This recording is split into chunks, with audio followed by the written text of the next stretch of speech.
Jetzt müssen wir erst einmal die Karten absuchen. Hier sehe ich nichts von Bedeutung.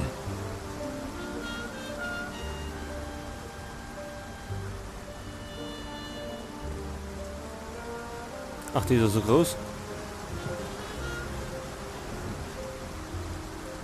Nein, die werden sicher nicht über so einen Flughafen die Stadt verlassen. Da würden sie sehr schnell Gefahr laufen, aufzufliegen.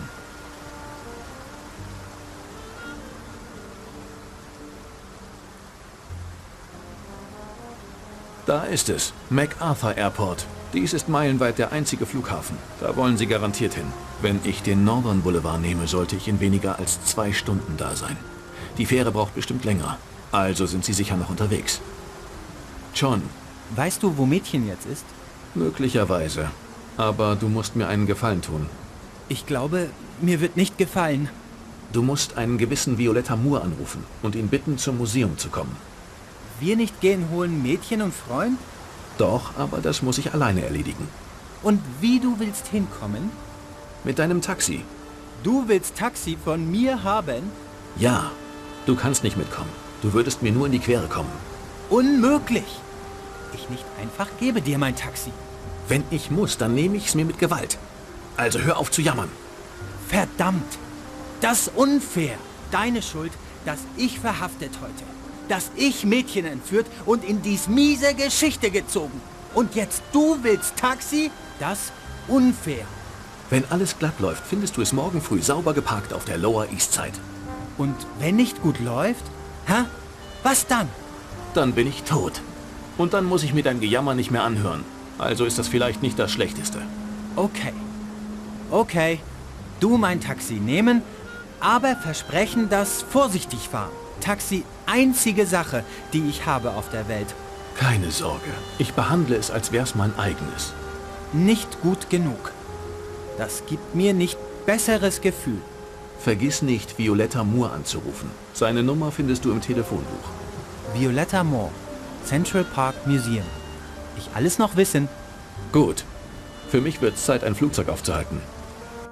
Die Dämmerung erleuchtet die Hügel von Glen Cove, während das Taxi von den Schatten der Sequoias, die den Highway säumen, verschluckt wird. Nach einer Meile Schlangenlinien durch den Wald sagt mir ein blaues Schild, dass ich meinem Ziel nahe bin. Ich steige eine Viertelmeile vom Flugplatz entfernt, wo ich von den Bäumen noch geschützt bin, aus dem Taxi und gehe den Rest des Weges zu Fuß. Marcetti, ich komme, um die Rechnung zu begleichen.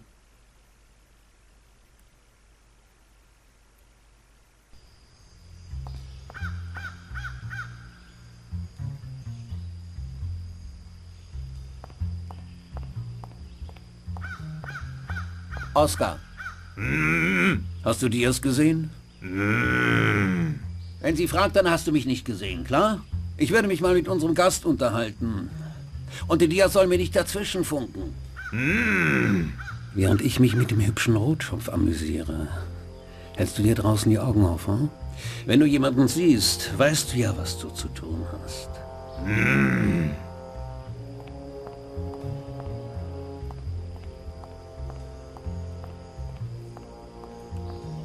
Rotschopf. Er meint garantiert Greta. Also haben sie Greta auch hierher gebracht. Ich muss einen Weg finden, in den Flughafen zu gelangen. Aber solange der Gorilla Oscar im Weg steht, wird das nicht so leicht sein. Gut, jetzt haben wir am Flughafen, wo wir erst einmal speichern.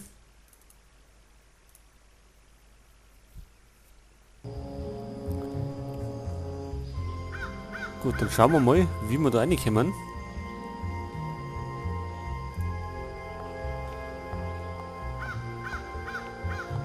Sieht aus, als wäre hier der Blitz eingeschlagen.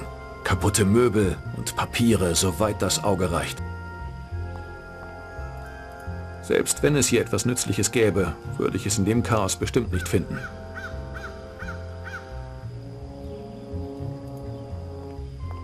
Was haben wir da? Das sind Fallrohre. Wenn ich mit den Rohren Lärm veranstalte, sollte das Oscars Aufmerksamkeit erregen. Wenn ich mich im Nebenraum verstecke, kann ich ihn überrumpeln. Aber ich brauche zuerst etwas, mit dem ich ihn K.O. schlagen kann. Mit bloßen Fäusten habe ich keine Chance gegen ihn. Das glaube ich ja. Deswegen suchen wir uns da was. Da steht irgendwas rum. Eine Brechstange. Ein wahrer Glücksfund. Ich nehme sie mit. Das Ding wird bestimmt noch nützlich werden. Auf jeden Fall. Und damit können wir bestimmt an Oscar umhauen. Dieser Raum muss eine Art Informationsschalter sein. Hier liegen Karteien und Bordkarten in den Regalen. Ich glaube nicht, dass Oscar mich gehen lässt, wenn ich ihm eine gefälschte Bordkarte vor die Nase halte. So dämlich ist er auch wieder nicht. Gut, machen wir mal Lärm. Ich versuche Oscars Aufmerksamkeit zu erregen, indem ich Lärm mit diesen Rohren mache. Dann verstecke ich mich nebenan und überrasche ihn.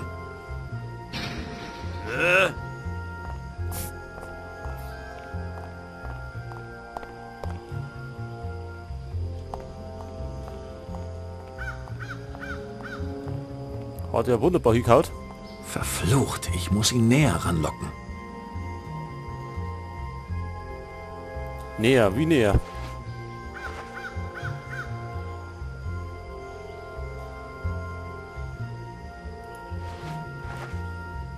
Ein Brecheisen. Das geht so nicht, da bin ich mir sicher.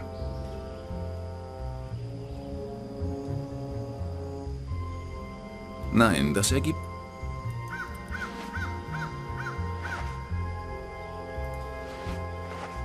Vielleicht mit dem Horn. Das will ich jetzt nicht spielen. Das will ich jetzt nicht spielen.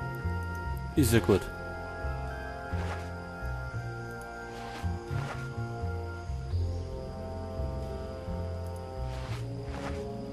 Kann man denn irgendwas als Köder auslegen? Nein, das ergibt... Nein, das ergibt... Ja, das bringt ja nichts. Dann rennt er wieder bloß bis daher. Und haut wieder ab. Verflucht, ich muss...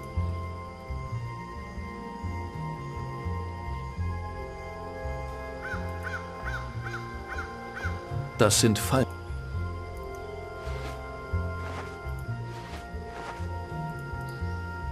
Vielleicht mit dem Seil irgendwie? Das geht so nicht. Das geht so nicht. Das geht so nicht.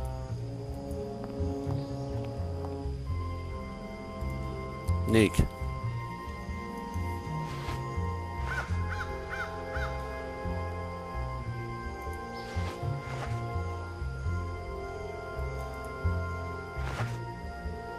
Mir leuchtet nicht ein, wie ich diese Dinge... Nein, das ergibt keinen Sinn. Mir leuchtet nicht ein, wie ich...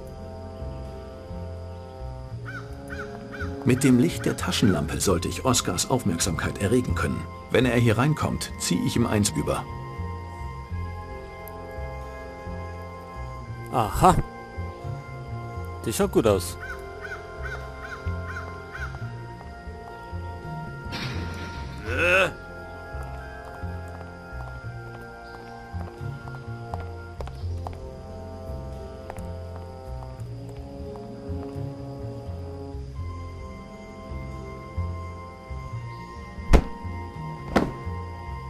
Gut, jetzt habe ich es ihm zumindest heimgezahlt. Was zur... Meine Knarre. Oscar hatte sie in der Tasche. Er muss sie mir in Chinatown abgenommen haben. Gut, wenigstens stehe ich jetzt nicht mit leeren Händen da. Selbst K.O. bleibt der Kerl noch gefährlich.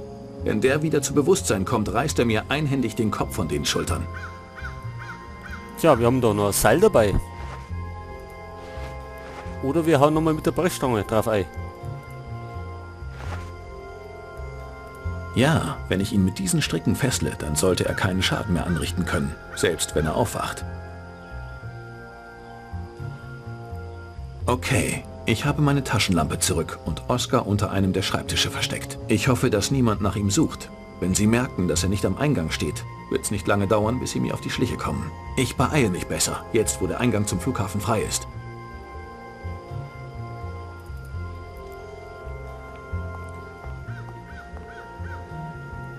Aha. Wer steht da? Das ist der Typ aus meinem Traum. Der Türke. Dass der auch hier ist, macht die Sache nicht leichter. Der würde keine Sekunde zögern, mir eine Kugel in den Kopf zu verpassen. Gut, darum reden wir den Typ mal nicht an. Der Kontrolltower des Flughafens. Scheint, als wäre da jemand drin. Du bist ein ganz mieses Schwein, Edward. Na, warum denn so feindselig? Dürfte ich dich daran erinnern, dass du das meiste, was du besitzt, mir zu verdanken hast? Wenn du den Brechreiz meinst, den ich verspüre, wenn ich nur deinen Namen höre. Ja, den habe ich nur dir zu verdanken. Was für ein Hitzkopf! So gefällst du mir, Schätzchen. Nenn mich nicht Schätzchen. Vor langer Zeit mochtest du es, wenn ich dich so genannt habe. Vor langer Zeit war ich ein naives kleines Mädchen. Zu unschuldig, um zu kapieren, was für ein Mistkerl du bist. Ein Mistkerl bin ich also. Das hast du ganz anders gesehen, als ich dir damals Geld geliehen habe, damit du deine Spelunke für Verlierertypen aufmachen konntest. Das Geld hast du mir nicht geschenkt. Ich habe dafür mit meiner Jugend bezahlt. Tja, alles hat seinen Preis, Schätzchen. Man muss nur herausfinden, was der Preis ist. Sogar das Leben eines Kindes. Um bei der Wahrheit zu bleiben, das Kind gehört uns schon lange, bevor dein Schnüffler es gefunden hat. Sie ist nur ein Kind. Sie gehört niemandem. Lass dich nicht von Äußerlichkeiten täuschen. Das Mädchen ist gefährlicher, als du dir vorstellen kannst. Was soll an einem Kind gefährlich sein? Keine Ahnung. Für solche Sachen interessiere ich mich nicht. Ich interessiere mich nur dafür, was ich für sie bekomme. Geld. Für dich geht's immer nur um Geld. Nicht dieses Mal. Dieses Mal geht es um etwas viel Interessanteres als Geld. Was? Schätzchen, steck deine Nase nicht in Angelegenheiten, die dich nichts angehen. Oder du endest so wie dein Schnüffler. Jack, wo ist er? Keine Sorge, dein Freund ist in Sicherheit. Sicher nicht ganz gesund, aber in Sicherheit. Auch wenn ich dir nicht garantieren kann, dass es so bleibt. Du bist ein Mistkerl, Edward. Nicht so hitzig. Du machst mich ganz verlegen mit deinen Komplimenten. Sei es drum. Meine kleine fliegende Holländerin, ich muss mich jetzt ums Geschäft kümmern. Genieß den Aufenthalt hier in deiner ganz eigenen Penthouse-Suite. Feigling.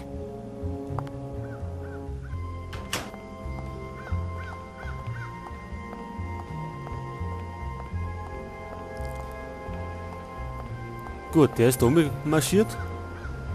Dann schauen wir mal, wie da eine. Greta befindet sich hinter der Tür. Ich muss sie befreien. Ja, dann geht er Greta befindet...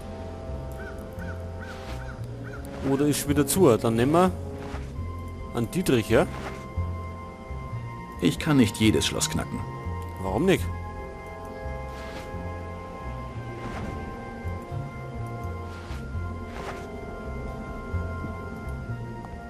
Scheint, als wäre da jemand drin. Greta! Greta! Jack! Wie kommst du denn hierher? Lange Geschichte. Dafür haben wir jetzt keine Zeit. Ich muss Emily finden, bevor das Flugzeug startet. Emily? Ja, so heißt das Mädchen. Woher weißt du das? Du wirst es nicht glauben, aber das weiß ich aus einem Traum. Und was hast du jetzt vor? Wenn ich die irgendwie ablenken kann, kann ich Emily unbemerkt da rausholen. Wenn die merken, dass wir hier waren, sind wir schon über alle Berge. Und wie willst du hier wegkommen? Johns Taxi wartet eine halbe Meile weit weg von hier. Aber ich brauche deine Hilfe. Solange ich hier festsitze, werde ich dir keine große Hilfe sein. Keine Sorge, ich kriege dich da schon raus. Okay. Ich komme gleich wieder. Jack, Was denn? du hast bestimmt gehört, was Marsetti gesagt hat, oder? Ja, Es tut mir leid. Ich hätte es dir sagen sollen. Greta, du musst dich nicht rechtfertigen. Ich weiß, aber Greta, jetzt ist nicht die Zeit. Wir müssen Emily aus dem verdammten Flugzeug rauskriegen. du hast recht. Okay. Greta befindet... Können wir denn jetzt mit dem Dietrich was machen? Ich kann nicht jedes Schloss... Nick. Vielleicht mit dem Brecheisen? Ja, ich muss vorsichtig sein, nicht zu viel Lärm zu machen. Jack, die Sache mit Marsetti ist lange vorbei. Ich war eine von vielen Tänzerinnen, die in einem seiner Clubs in Little Italy gearbeitet haben. Wir haben uns ab und zu unterhalten. Mehr war da nicht. Eines Tages wurde mein Vater krank. Er hatte sich wohl im Krieg mit einer seltsamen Krankheit angesteckt, die erst später ausbrach. Mit dem Geld, das ich verdiente, konnte ich gerade für seine Behandlung bezahlen. Aber sein Laden machte mehr und mehr Verluste. Also habe ich Edward um Hilfe gebeten. Die Summe, um die ich ihn bat, war eine Kleinigkeit für ihn. Er gab sie mir einfach. Ohne Bedingungen. Ich hatte keine Ahnung, welchen Preis ich zahlen sollte. Ich wurde sein Eigentum. Mein Leben. In seiner Gewalt. Ich habe meinem Vater nie davon erzählt. Er war so stolz auf mich, dass ich mich eher umgebracht hätte, als ihn wissen zu lassen, was ich geworden war. Aber er starb wenige Jahre später, nachdem sich sein Zustand verschlechtert hatte. Ich gab meinen Job als Tänzerin auf und konzentrierte mich auf die Rote Tulpe. Mein Vater liebte seine Bar. Edward rief nie wieder an. Er hatte wahrscheinlich eine jüngere Frau von sich abhängig gemacht und das Interesse an mir verloren. Ich war frei, aber hatte jeden Grund verloren, glücklich zu sein. Rita, in unser aller Leben gibt es Dinge, auf die wir nicht besonders stolz sind. Du musst dich nicht rechtfertigen. Mir gegenüber erst recht nicht. Ich bin nur einer der Versager, die in deine Bar kommen, um sich die Lichter auszuschießen. Jack, du weißt, wie ich für dich empfinde. Frauen und Glücksspiel. Wenn du glaubst, dass du dich mit einem von beiden auskennst, heißt das nur, das dicke Ende kommt erst noch. Kannst du den Sarkasmus lassen? Nur dieses eine Mal. Das ist kein Sarkasmus. Das ist meine Überlebensstrategie. Jack? Jack? Jack?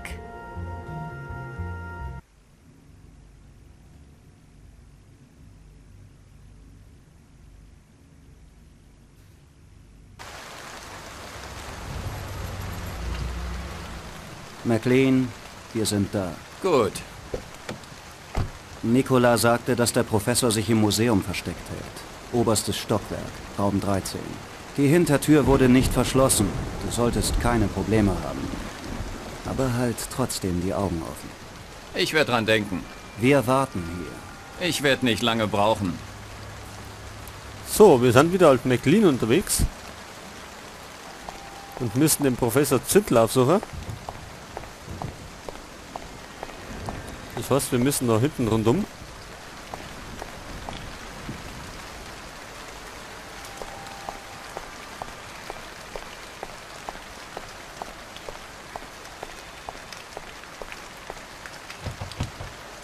Verschlossen. Ich hasse es, wenn die Dinge nicht nach Plan laufen. Ach, da ist zu. Das ist nur eine Leiter, die nützt mir nichts.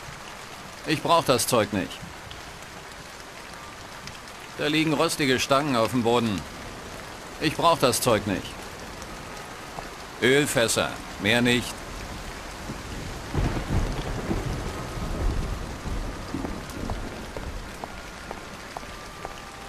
Die Fenster sind von innen verriegelt. Es ist unmöglich, sie von außen zu öffnen.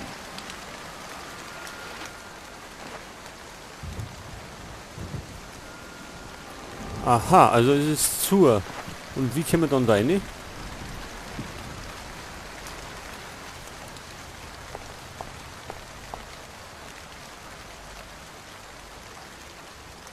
Mitten in der Nacht ist hier geschlossen. War ja klar.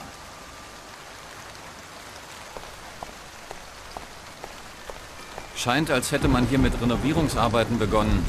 Aber dem Baugerüst nach zu urteilen, haben sie auf halbem Wege aufgegeben. Das ist nur eine kurze Krise, hieß es. Und nach ein paar Monaten begannen Fabriken und Geschäfte zu schließen. Dieses Museum hat wohl das gleiche Schicksal ereilt. Ein Wunder, dass der Wind es nicht schon umgepustet hat, so wie das aussieht. Ich gehe besser nicht das Risiko ein, da hochzusteigen.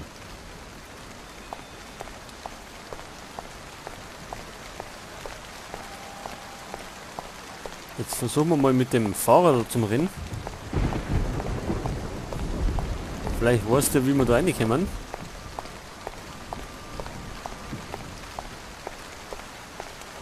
Was war nochmal der Plan? Der Professor wartet im Museum auf dich. Du findest ihn in seinem Büro, Raum 13, erster Stock. Es kann sein, dass wir nicht die Einzigen sind, die nach dem Professor suchen. Sei also vorsichtig. Keine Sorge, ich bin bewaffnet.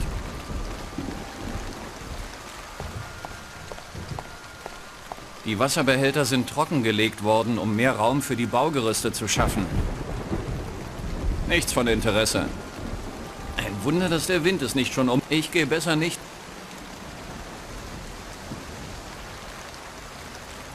Völlig sinnlos.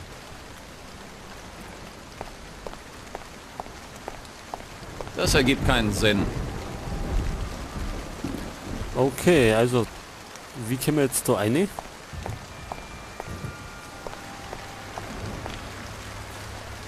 Da ist er zu.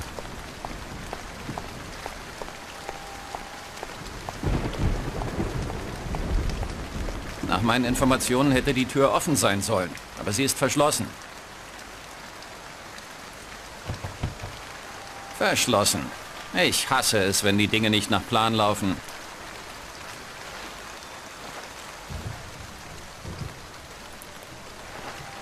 Haben wir vielleicht... Tja, ich will meine Zeit nicht mit verschlossenen Türen verplempern. Ich werde sie auf meine Weise öffnen. Das ist gut. Ganz schlechte Idee.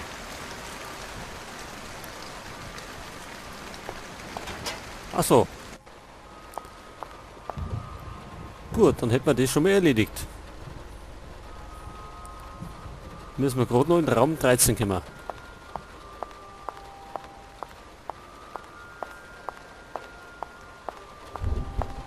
Das Büro des Professors befindet sich im obersten Stock, Raum 13.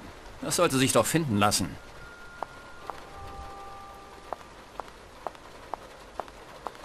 Das war schwieriger, als ich dachte, aber jetzt bin ich da. Hier ist Professor Zindler. Und zwar, wo war sein Büro?